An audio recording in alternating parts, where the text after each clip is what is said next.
A maior seleção da história das Copas do Mundo está há 23 anos sem saber o que é ganhar um título dessa importância. A gente não assusta mais. Será que a gente vem preparado para essa Copa de 2026? Será que a situação tá boa pra gente ganhar o Hexa? Sejam muito bem-vindos ao primeiro vídeo do quadro Como vêm as seleções para a Copa de 2026. As seleções campeãs. Na Copa do Mundo a gente sabe que tem 8 seleções que foram campeãs e eu vou trazer 7 para vocês aqui, simplesmente porque a Itália é minha direção. A Itália não rolou, hein? A Itália, infelizmente, não conseguiu passar para mais uma Copa do Mundo, então, cada dia eu vou trazer para vocês aí uma seleção em cada quadro diferente, fechou? Vamos começar com a seleção brasileira, que tem uma participação vasta na Copa do Mundo. A gente já sabe que a seleção brasileira é a única seleção que participou de todas as Copas do Mundo. Obviamente, passando um resuminho básico aqui para vocês, a seleção brasileira, ela não teve boa participação nas primeiras Copas, até 1938 ali, que foi uma Copa mais ou menos do Brasil. 1930 não foi uma Copa muito legal. 1934, infelizmente, o Brasil foi eliminado com apenas um jogo, porque começava nas oitavas de final, e aí tomou uma surra para a Espanha, 3-1, acabou saindo fora. Em 1938 já conseguiu fazer bons jogos ali, mas acabou sendo eliminado também, até a fatídica Copa de 1950 no Brasil, em que o Brasil jogou muito, conseguiu revelar bons jogadores nessa Copa, conseguiu fazer bons gols, trazendo a gente à primeira final de Copa do Mundo, até que no Maracanã, minha direção no Maracanã, pai. Pô, no Maracanã foi embaçado, velho. A única derrota que o Brasil teve na Copa do Mundo de 1950 foi contra o Uruguai no Maracanã. Rapaz, é uma brincadeira esse negócio, né? Mas enfim, infelizmente aconteceu o famoso Maracanaço. Não podemos esquecer do famoso Maracanaço. E aí, em 1954, o Brasil teve uma participação ali mais tranquila, estava se preparando para o que viria em 1958, que foi o primeiro título da seleção brasileira com Pelé, nosso famoso, nosso lindo, maravilhoso. Tava ali com seus 17 anos de idade, voando, demonstrando o quê? Que o futebol do Brasil não tinha morrido, que 1950 não era aquilo que a gente pensava. Dava pra melhorar, aí a gente foi lá e começou a empilhar título, foi um negócio de louco, porque em 1958 nós fomos campeões, 1962 não satisfeitos fomos campeões novamente, e aí a gente falou, tá bom, beleza, ganhamos 2, vamos deixar os caras jogar um pouquinho também. 1966, aí veio a Inglaterra, 1970, vamos ganhar de novo, tudo certo. 70, voando, jogando pra caramba. Pelé não teve uma grande participação nessa Copa do Mundo de 70, porém, tivemos uma ótima participação, que foi quem, meu querido? Exatamente, o famoso Jairzinho voou na Copa de 70 e olhou e falou, gente, se o Pelé não tá ajudando no momento, ele não pode, calma, eu consigo segurar essa bronca pra vocês, e deu certo, fomos campeões mais uma vez, e aí, de 70 até 1994, ficamos exatamente 24 anos sem poder ganhar uma Copa, e aí eu já vou entrar daqui a pouco no que aconteceu agora. Ficamos 24 anos sem ganhar uma Copa, todo mundo pensando que o negócio não ia dar mais certo, não ia rolar, porque 74 foi um momento que o Brasil tava jogando legal ali, era uma seleção favorita, mas acabou não dando certo. 78 não teve como, era pra Argentina ganhar aquela, pai. Não dava aquele, né, ó, aquele famoso La Mano do Maradona, né, porque eu não chamo aquilo ali La Mano de Dios, que pra mim isso daí é uma insulta, mas tá tudo certo. La Mano foi 86? Ah, não, na verdade, 78, peço perdão pra vocês, 78 foi o momento em que a seleção argentina meteu 6, se eu não me engano, no Peru, exato, meteu 6 no Peru e, infelizmente, por conta desse resultado, acabamos sendo eliminados, a seleção argentina passou e todo mundo sabe, eles foram lá e ganharam da Holanda, que não ganha de ninguém, mas enfim, né, voltando ao assunto. Em 82, a seleção brasileira foi uma das seleções, eu comparo a seleção de 82 do Brasil com a seleção de 2006, que era aquela seleção que todo mundo falou, como que perdeu? Ninguém sabe como perdeu a Copa do Mundo. Sim, a seleção de 82 acabou perdendo a Copa do Mundo, infelizmente com um time muito bem montado, muito bem feito, com Sócrates voando, jogando muito, a gente acabou perdendo a Copa do Mundo. 86 não teve jeito, La Mano de Dios cantou e a Argentina foi campeã também. 1990 foi o título da Alemanha, agora pra cima da Argentina, graças ao bom Deus, uma seleção conseguiu tirar a Argentina dessa brincadeira. E em 94, rapaz, a cabeça tá boa aqui, eu não sabia que eu ia lembrar de tudo isso. Em 94, chegamos ao grande momento que o Brasil esperava, ganhava. Obviamente, nesse momento, a torcida já estava maluca, ninguém mais estava confiando na seleção brasileira, porque já fazia muito tempo que a gente não ganhava. E aí teve a questão da escalação do Brasil. Pô, vai levar Romário, vai levar Bebeto, vai levar não sei o quê. Poderia levar esse, poderia levar aquele, mas não. O nosso querido Parreira, grandioso Parreira, montou a seleção de 94, juntamente ali com o Zagallo, que estava com ele ali na comissão técnica, montou a seleção e nós conseguimos ser campeões em cima da Itália, numa final absurda, um Baggio lançando um pênalti, que se você for pesquisar por aqui, ó, nesse cenário bonito, a bola vai passar por aqui a qualquer momento. A qualquer momento, aquela isolada que ele deu, a bola vai passar por aqui. E, com isso, conseguimos ser campeões. Em 98, mano, quase que a gente lança um hat-trick de Copa do Mundo, papai. Porque em 98 faltou isso aqui pra gente ser campeão. Jogamos pra caramba, Ronaldo Fenômeno, Paus Caramba 4, Romário e tal, todo mundo jogando bem. Chegamos contra a França, tomamos 3.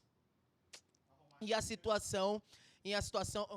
o Romário não foi em 98. Em 98 nós tivemos o Ronaldo Fenômeno, sim. Tivemos o Ronaldo Fenômeno brilhando e na final tivemos aquele famoso problema, né? Aquele famoso problema, convulsão e tudo mais, que até hoje tem gente que fala que é marketing, tem gente que fala que ele não quis jogar, enfim, não vamos entrar nesse mérito. Acabamos sendo eliminados para a França, mas em 2002 vinha o que todo mundo chama de o combinado da Copa do Mundo. Sabia dessa, minha produção? O famoso combinado da Copa do Mundo, que era o quê? O Brasil entregar a Copa do Mundo para a França em 98, porque 2002 estaria garantido para o Brasil. Se estava garantido ou não, eu não sei. Essa conspiração, ela não vem pra cima de mim, até porque em 2002 o Brasil fez uma Copa maravilhosa, uma Copa na qual a gente pensou que o Ronaldo ia pipocar de novo. Teve a questão lá do triângulozinho lá, né, que agora ele até tá fazendo propaganda com as marcas aí agora, né, sobre isso, que foi algo que talvez poderia atrapalhar a seleção brasileira naquele momento, mas não atrapalhou. O Ronaldo Fenômeno jogou muito bem e nós somos campeões em cima da Alemanha de Oliver Kahn e Miroslav Klose, que nós não aguentávamos mais falar, não, que ele é o artilheiro, que ele é o cara, que ele é o que manda, não. Ronaldo Fenômeno foi lá, tampou a boquinha dele, tá tudo certo. Tivemos outros bons exemplos também nessa Copa do Mundo. É uma Copa do Mundo que a gente precisa dar uma ênfase maior, porque foi a última Copa do Mundo que o Brasil ganhou, com o Ronaldo Fenômeno jogando muito, com 3 goleiros absurdos. A gente nunca mais teve 3 goleiros incontestáveis na seleção brasileira, minha produção. A gente nunca mais teve no gol um trio chamado Marcão, Dida e Rogério Ceni. Um trio que você poderia colocar em qualquer time do mundo e eles iriam fazer a diferença. Infelizmente, a gente não teve isso, talvez seja por isso que a gente não ganha mais uma Copa do Mundo até hoje. Mas, enfim, tínhamos 3 goleiros absurdos, era o Rogério Ceni voando pelo São Paulo, era o Dida voando também, no momento eu não me recordo bem se ele estava jogando no Milan ou se ele ainda estava jogando no Corinthians. Mas tudo bem, não vem ao caso. Eu falando do Milan aqui. O Dida estava jogando muito, independente do time que ele estava, no momento, estava voando, tanto que ele estava ali brigando por posição com o Marcão na Copa de 2002, né? E o Marcão voando pra caramba no Palmeiras, era um jogador totalmente incontestável. O palmeirense aqui, minha direção, tá até se molhando agora depois que eu falo do Marcão, mas tudo certo, beleza. Foram bons momentos, né? Bons momentos vividos pela seleção brasileira, além da gente ter também o Denilson, né, o famoso cara que levou os jogadores turcos pra linha de fundo e fez uma baguncinha ali com eles. Enfim, tivemos também o Anderson Polga. Tivemos o Anderson Polga. Cara, é engraçado que tem gente que fala, ninguém lembra do Anderson Polga. Mentira. Na Copa do Mundo de 2002, todo mundo fala, Anderson Polga estava lá. Por que ele estava lá? Não sei, a galera reclama porque ele estava lá, mas ele estava e fez a diferença, entendeu? Anderson Polga estava lá e fomos campeões. Aí vem o problema. Porque depois da Copa de 2002, nós entramos num limbo no qual a gente poderia pensar que talvez sairia agora em 2026, porém, em 2026, nós não estamos mais no nível de seleção que nós estávamos em 1994. Porque em 1994, quando nós fomos campeões novamente, estávamos passando por problema, todo mundo pensava que não ia dar para a seleção brasileira ganhar, porém a gente tinha uma seleção boa, a gente tinha no que se escorar. Em 2026, infelizmente, a gente não tem. Passamos por 2006, que foi o momento em que a seleção estava vivendo o seu auge das estrelas. Inclusive, no canal tem um vídeo muito bacana, meu e do Rafa, que é a minha produção aqui nesse momento. Eu e o Rafa fizemos um vídeo muito bom falando exatamente sobre essa questão e fizemos essa pequena comparação. Então, em 2006, nós tínhamos muitas estrelas na seleção brasileira, estrelas essas que se estapeavam pelo sucesso, se estapeavam pela câmera, e com isso a gente acabou perdendo a Copa do Mundo, né? Acabamos sendo eliminados, e a França, que eliminou a gente, se eu não me engano, em 2006 fomos eliminados pela França na Copa do Mundo, e a França que eliminou a gente perdeu para a Itália. A França que eliminou a gente, que deveria ser campeã daquela Copa por ter eliminado a gente, pra gente ficar naquele negócio, perdemos pro campeão. Não, eles foram eliminados pela Itália. Itália em que o Cannavaro foi considerado o melhor zagueiro do mundo. E o Zidane deu uma cabeçada no Materazzi, famoso Materazzi, com o goleiro Buffon. Esse merece. Esse merece a Copa do Mundo. E aí, depois que eles foram campeões, chegamos em 2010, onde o Brasil, infelizmente, acabou sendo eliminado de novo, né? Foi um negócio um pouco embaçado, porque a Copa da África do Sul, a gente pensou que poderia ser um negócio diferente e tal, e tivemos, né, uma grande final lá entre Holanda e Espanha. Nossa, que final maravilhosa. 1-0 pra Espanha, feio, chorado, mas eu tava torcendo pra Espanha, exatamente porque quem eliminou o Brasil foi a Holanda, em 2010. Se a Holanda eliminou o Brasil em 2010, então eu estava torcendo pra Espanha ganhar, também porque eu gostava do Casillas, que ele jogava no Real Madrid, sim, eu sou um pouco clubista, tô com a camisa do Betis, sou espanhol também. Enfim, 2014 chegou o grande momento da seleção brasileira brilhar, seleção brasileira mostrar que tem futebol nos pés. Todo mundo estava se juntando para vir para o Brasil e ver que a seleção brasileira mudou de 1950, que em 1950 seria vingado em 2014. Que a gente tinha um time maravilhoso para poder passar por cima de todas as seleções. Tanto que as outras seleções, quando chegaram aqui no Brasil, eles se divertiram no Brasil, eles viram que o Brasil era o país do futebol. Até ver o Brasil entrar em campo. Que aí o Brasil entrou em campo, jogando daquele jeito que a gente pensava que podia ser bom, mas a gente só viu um jogo bom mesmo da seleção brasileira, com todo respeito, contra a Croácia. Foi o único jogo que a gente viu minimamente top da seleção brasileira. Só que aí, foi jogar contra a Colômbia, passamos chorado, quase perdemos com um gol de falta. Quase perdemos, aí logo depois a gente teve alguns outros jogos também, a gente teve o jogo contra a Croácia, teve o jogo das quartas de final contra a Colômbia, que a gente acabou sofrendo para passar deles, e na semifinal tivemos o fatídico momento que eu não gostaria de lembrar para vocês, mas como eu tô trazendo a história do Brasil aqui, eu preciso lembrar. O momento em que a gente tomou 7-1 para a Alemanha com um Galvão Bueno totalmente irritado, e ele queria sair dali naquele momento. No momento que ele tava falando gol da Alemanha, ele falou, caramba, eu podia ir embora agora, né? Podia estar em casa, podia estar fazendo qualquer coisa, menos aqui. Mas o Oscar fez o golzinho de honra aí para que o Brasil não passasse tão desapercebido nesse jogo. E na verdade esse gol acho que foi só para humilhar mais a gente, né? Porque se a gente não tivesse feito esse gol, os caras iam falar, beleza, tomou 7-0, seleção fraca, tá tudo certo, é isso, ninguém mais liga. Fez o gol, falou, caramba, só pra humilhar, conseguiu fazer um gol de honra nos caras ainda. Como que conseguiram fazer um gol de honra nos caras? É isso, fomos eliminados para a seleção que foi campeã. Diferente de 2006, que a gente foi eliminado por uma seleção que acabou perdendo a final para a Itália. Em 2014, nós perdemos para uma seleção que foi campeã em cima da Argentina, graças a Deus. Perder de 7-1 para a Alemanha é uma coisa. Agora, ter a Argentina campeã aqui no Brasil, calma lá, né, minha produção? Calma lá, tudo na vida tem limite. Chegamos em 2018 e vivemos o fatídico momento da semifinal contra a Bélgica. Semi ou quartas? Quartas de final, perfeito. Lembrei agora. Quartas de final contra a Bélgica, que a gente tomou uma pancada. Foi o Fellaini, né, cara? Que fez um golaço o De Bruyne. O De Bruyne fez um golaço de longe na gente. Na verdade, o Fellaini, ele tava jogando muito naquele momento. Ele acabou com todo mundo ali no meio campo do Brasil, né? Exato, eliminou o Japão antes. E ele acabou destruindo o meio-campo do Brasil ali, o Fellaini, cabeludão, tava jogando muito, o De Bruyne fez um golaço de longe na gente, depois a gente acabou tomando o segundo gol, e aí no finzinho ali a gente acabou fazendo um gol com o Renato Augusto, que poderia fazer um outro gol que ajudaria a seleção a empatar. O Neymar tava em campo, tava jogando ali junto com o Renato Augusto, fazendo boas trocas de passes ali. A gente pensou que poderia ser alguma coisa daí, mas acabou 2-1 para a seleção da Bélgica e a gente acabou sendo eliminado da Copa de 2018 e chegamos à última Copa do Brasil para que nós possamos finalizar aqui a Copa de 2022, na qual a seleção brasileira foi eliminada de uma forma que eu acho que foi mais doída do que 2018.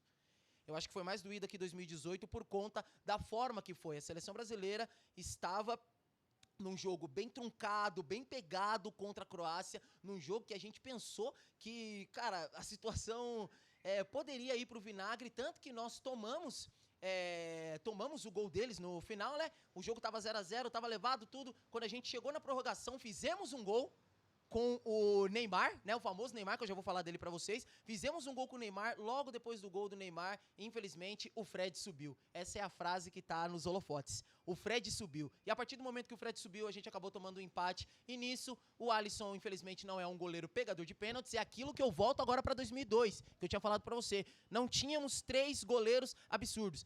3 goleiros absurdos tem que ter pelo menos um que é impossível nos pênaltis. Engraçado que em 2002 a gente tinha 3 que era muito bom nos pênaltis. Marcão pegava muito pênalti, Dida pegava muito pênalti e Rogério Ceni também é um bom defensor de pênaltis. Infelizmente, em 2022 a gente não tinha isso, tínhamos Alisson no gol, o Neymar não quis bater o primeiro pênalti porque ele diz que era o cara do último pênalti, mas pra mim, um cara que resolve, ele bate o primeiro pra ter já o dele garantido do que esperar pelo último e esperar pela sorte de chegar na última pra que ele faça o pênalti dele. É isso, fomos eliminados e agora chegamos na Copa de 2026 totalmente desacreditados. Essa é a minha visão, tá, gente? Eu gostaria que vocês passassem a visão de vocês nos comentários. Pra mim, a seleção brasileira, ela chega totalmente desacreditada na Copa de 2026, totalmente maltrapilha a seleção brasileira chega pra Copa de 2026 sem nenhuma esperança. Se em 1994, 24 anos depois da terceira Copa que a gente tinha vencido, a seleção estava um pouquinho desacreditada, a galera ainda estava lembrando dos bons jogadores que passaram pela Copa de 90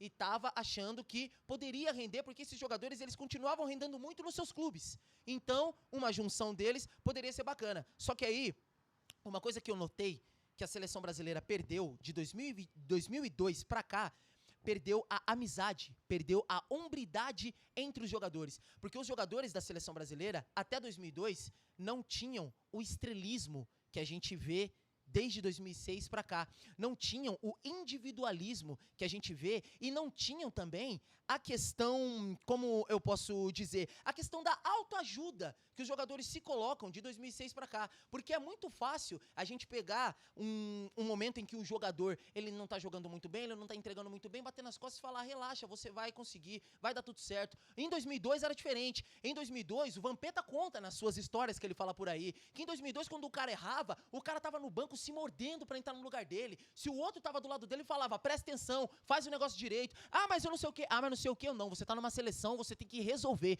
Porque uma seleção, o nome já diz, seleção entra quem? Os selecionados. Os selecionados são os melhores. E o melhor, ele não pode ter um momento de fraqueza e achar que tá tudo bem. O melhor, ele tem um momento de fraqueza, mas ele vai lá e passa por cima desse momento de fraqueza pra poder vencer. Essa era a mentalidade da seleção brasileira até 2002. Infelizmente, nós acabamos perdendo isso de 2006 pra cá e em 2026 nós temos isso muito bem fixados. Eu posso passar pra vocês aqui agora. A seleção, a última seleção que foi convocada para a Copa de 2026, diante de todas as seleções que a gente vai ter que enfrentar, temos a França, temos a Argentina, que joga junto, temos a Espanha, que está voando nesse momento e muita gente acha que pode ser campeã. Nós temos na seleção Alisson, Bento e Ederson, que dos 3 goleiros, se a gente for levar para antigamente, 3 goleiros que não valem 1, se a gente for colocar dos goleiros que nós tínhamos, Alisson, Bento e Ederson, laterais, Wesley, Alexandro, Danilo e Douglas Santos, não temos um Cafu, não temos um cara que pode fazer a diferença ali na lateral, na zaga do Brasil. Zagueiros, Marquinhos, Gabriel Magalhães, Léo Pereira, Bremer e Ibanhas. Na zaga a gente até pode tentar pensar alguma coisa ali, porque tem jogadores que são raçudos, que jogam bem nos clubes, então talvez podem fazer alguma coisa pela seleção. No meio nós temos Casemiro, Fabinho, Andrei Santos, Danilo e Gabriel Sara. Essa é a última convocação. Quando que você vai pegar esses jogadores aqui e vai falar que eles têm pique para ganhar uma Copa do Mundo? Não tô falando para jogar, não tô falando para atuar bem contra uma seleção. É muito fácil, pode pegar e ganhar um jogo contra a Alemanha, tudo certo, mas e ganhar a Copa? Levantar a taça? Será que eles têm esse pique todo? Aí você pega os atacantes, Vini Júnior, Rafinha, Gabriel Martinelli, Matheus Cunha, Luiz Henrique, Endrick, Igor Thiago, Ryan e João Pedro. Infelizmente, esse é o momento que nós vivemos. Pesou o clima agora aqui, né? Entrou um momento de luto no vídeo, mas é a realidade, gente, é a realidade que a gente vive e é a realidade que a gente tem que aguentar por muito tempo enquanto não acabar esse problema que a seleção vive, que é um problema de falta de qualidade e falta de junção entre os jogadores. E sobre o Neymar, Eu acho que eu não preciso perder muito tempo para vocês aqui, né? É a única estrela que nós temos para a seleção brasileira no momento. Não tem nenhum jogador, esse é o grande problema da seleção hoje, não tem nenhum jogador do nível do Neymar. Em 2006, nós tínhamos todos os jogadores do mesmo nível, só que eram muito estrelas, então não dava para pegar junto. Em 2002, nós tínhamos muitos jogadores do mesmo nível, que jogavam junto. Hoje, todos os jogadores se escoram em um, que não consegue jogar o nível que é necessário para atuar em uma Copa do Mundo. Então isso eu deixo para vocês aqui nos comentários. Não esquece de se inscrever no canal, que é muito importante. Muito obrigado por ter me acompanhado até aqui. Se você gostou do vídeo, deixa o like, comenta, compartilha com seus amigos, ativa o sininho, que é muito importante, e até a próxima. Um beijo no coração e tchau.